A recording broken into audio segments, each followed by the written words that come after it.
Hey, cousins. Some of you have wanted me to share some updates on my family struggles, so I'm going to continue discussing the painful realization of just how deep certain patterns of silence, shame, and control run in my family. What I've come to understand through therapy, reflection, and just surviving is that I was part of a family system that used shame to enforce loyalty and silence to protect its mythology. And when I broke that silence, I was cast out.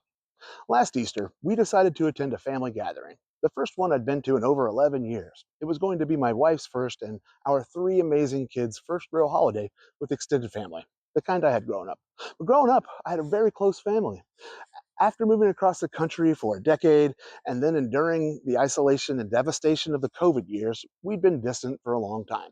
Still, I'd hoped this might be a moment of healing, a step forward, even if no one would ever say the words out loud, even if no one would ever fully acknowledge the reality of what happened, what they did, and what they still do to my family. I didn't go expecting apologies. I knew better than that.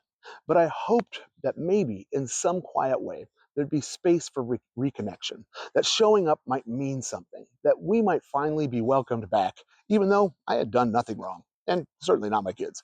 But they still made me feel like I had, because I was a mirror they didn't want to look into. I remind them of what they ignored, of the consequences they continued to deny.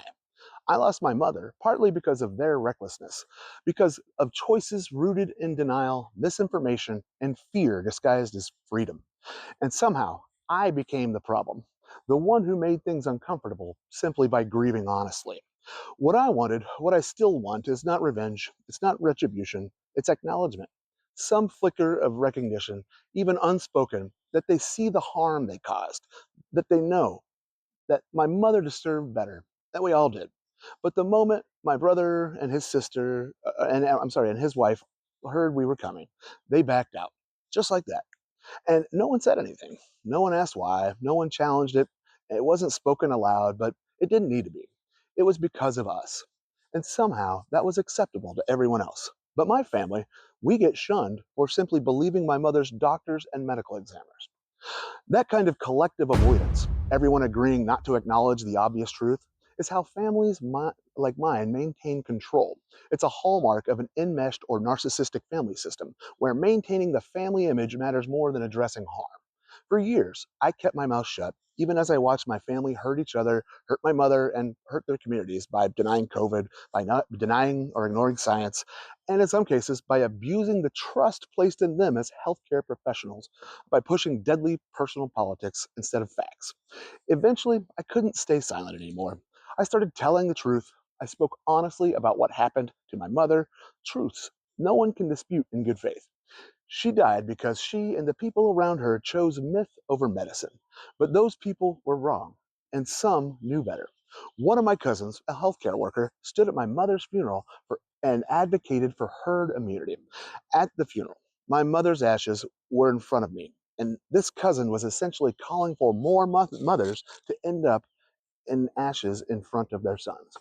But I'm the one they said was rude for pointing that out later. And also, my mom thought she had immunity because she believed she had COVID previously, but she obviously didn't. So we see firsthand how deadly these ridiculous ideas are. But I bet most of my family still believes them. And that's the power of cult dynamics. That kind of dynamics, it's called DARVO: deny, attack, reverse victim, and offender. I shared my pain, and they responded by denying the harm, attacking my character, and portraying themselves as the victims of my grief.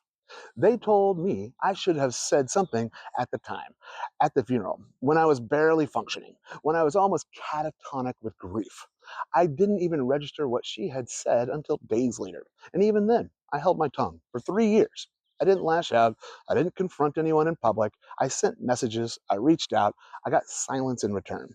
The shunning began, and holidays, the ones I used to think belonged to all of us, became weapons instead of invitations. So I made a video because no one would speak to me.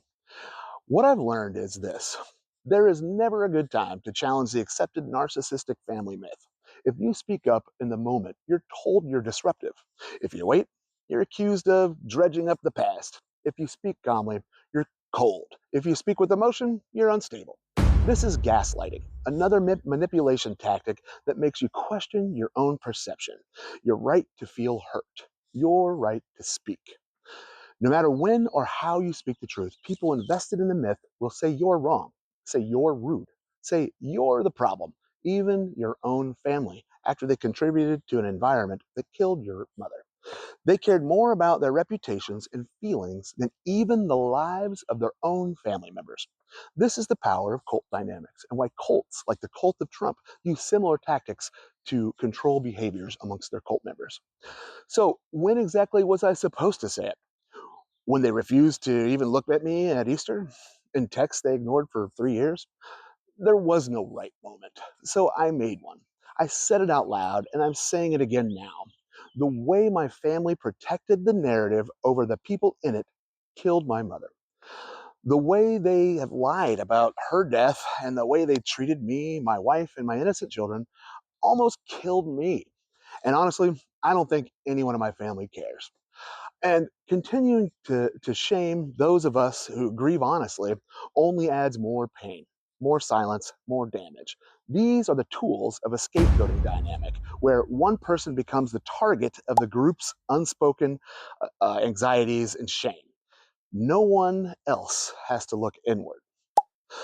Holidays should belong to all of us, but in families that function more like cults, where questioning the narrative is treated like treason, the myth becomes more sacred than the people living under it. So if you've been made the villain for telling the truth, if you've been pushed out for not playing your assigned role in someone else's story, you're not alone. You're not rude, you're not broken, you're just done pretending. And so am I. If any of this resonates with you, if you've been cast out or called rude or ungrateful or for simply telling the truth, you're not alone. This isn't just family drama. These are recognizable, well documented patterns. Things like family scapegoating, toxic shame, groupthink, moral injury, and gaslighting. I've added links in the description if you want to understand more about the psychological dynamics behind these behaviors. I didn't make them up. I just finally stopped pretending they didn't exist.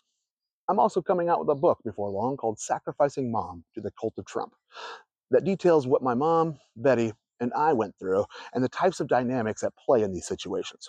I'm also starting a project called Betty's Laws to implement laws in Illinois, Arizona, and hopefully all around the world that will help stop these types of tactics used by authoritarian leaders to control minds. And if you're done pretending to, if you're ready to grieve out loud, to stop carrying other people's shame, then I see you. You're not broken. You're just finally breaking free. And I'm proud of you.